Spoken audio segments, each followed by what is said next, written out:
Dans cette première partie, nous allons voir les bases d'un test d'intrusion et la préparation qui y est associée.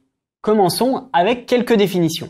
Tout d'abord, un test d'intrusion, aussi appelé test de pénétration ou pen test, est une méthode qui consiste à analyser une cible en se mettant dans la peau d'un attaquant.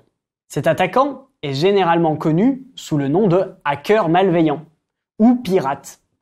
La cible à analyser peut être une IP, une application, un serveur web ou encore un réseau complet.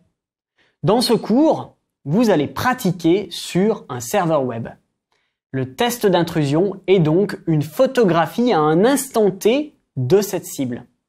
Il va révéler, par exemple, une application non à jour ou encore un port ouvert par erreur dans un firewall. Attention, il ne doit pas être confondu avec le scan de vulnérabilité. Le scan de vulnérabilité est une composante du test d'intrusion, c'est-à-dire une sous-partie. C'est plus précisément un scan, comme son nom l'indique, qui permet d'énumérer les vulnérabilités sans tenter de les qualifier ou de vérifier si elles sont exploitables. Enfin, il ne faut pas confondre le test d'intrusion avec un audit de sécurité. Ce dernier permet d'établir un panorama de la sécurité d'un système d'information. Il se concentre plutôt sur la sécurité fonctionnelle, opérationnelle et la politique générale de sécurité. L'audit ne va donc pas tester la réalité et l'exploitabilité de chaque vulnérabilité. Vous vous demandez peut-être pourquoi faire des tests d'intrusion est si important. Les objectifs sont pourtant clairs. Identifier les vulnérabilités, évaluer le degré de risque pour chaque faille et proposer des correctifs de manière priorisée. Grâce au test d'intrusion, il vous est possible de corriger des failles. Le but est de tester les failles pour voir si elles sont bien réelles sans jamais les utiliser de manière malveillante. Prenons par exemple les rançongiciels. Un rançongiciel, c'est un logiciel malveillant qui prend en otage vos données et qui les restitue uniquement contre le versement d'une rançon. Je suis sûr que vous connaissez quelqu'un à qui c'est déjà arrivé. D'abord, vous n'avez plus accès à vos documents car ils ont changé d'extension. Et ensuite, on vous demande de payer X euros pour les décrypter. Le test d'intrusion vous permettra par exemple de trouver les failles d'entrée qui permettent la propagation du rançongiciel. Une autre raison pour faire un test d'intrusion est de tester le système face aux pirates du moment. En effet, le nombre de cyberattaques double chaque année et de nouvelles failles sont exploitées chaque jour.